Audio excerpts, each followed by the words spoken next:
Every day, the man streamed himself beating children live. This brought him endless insults, yet also earned him a fortune. But in reality, all the money he earned was gathered to pay for his sister's surgery. Until a month ago, Jack's livestream suddenly stopped. Everyone online speculated whether Jack had been arrested, but no one knew that Jack was spending every day chatting with his sister. Even fewer knew that his sister had already died a month earlier. Yet strangely, his sister still kept in contact with Jack. That night, a figure wielding a giant hammer suddenly broke in. Jack thought the intruder was a murderer, but the intruder's target was his phone. Jack grabbed his phone and fled outside. Before he could call the police, the man was already close behind. Fortunately, Jack was naturally strong. Even though the intruder carried a weapon, he could still resist him. But then the man suddenly spoke, accurately revealing Jack's identity and past misdeeds. Jack immediately knelt and apologized. He thought this was a relative of someone he had hurt, coming for revenge. Jack confessed he no longer committed evil acts, and was willing to accept any retribution. He only begged the man to spare his phone, because it was his only connection to his sister. But the man directly revealed the truth, saying Jack's sister had died a month ago. Then what was on the other end of the phone? Upon hearing this, Jack's memories surged like a tide. It turned out that a month earlier, Jack had witnessed his sister's death with his own eyes. Unable to accept the truth, he fell into despair. He not only shut down his streaming account, but his life also fell into ruin. He kept sending messages to his sister again and again. But one day, the messages he sent showed as read, and then his sister replied with words she had once spoken to him. The presence on the other end of the phone knew all the memories between the siblings. Jack was certain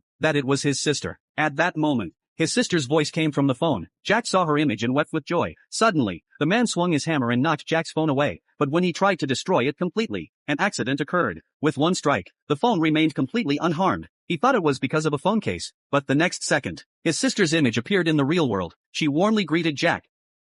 お兄ちゃん、ありがとう。私を育ててくれて。あかり。お兄ちゃん。くそ。お兄ちゃん。お兄ちゃん。お兄。どうしたあかり下がれ。あれはもう。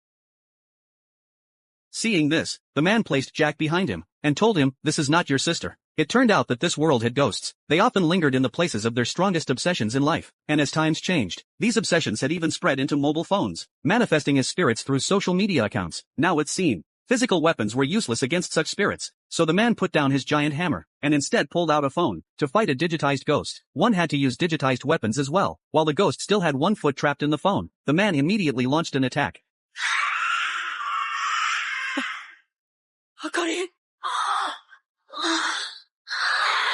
何がどうなってんだよ。ここまでだな。ポリティカルリンチ Just as the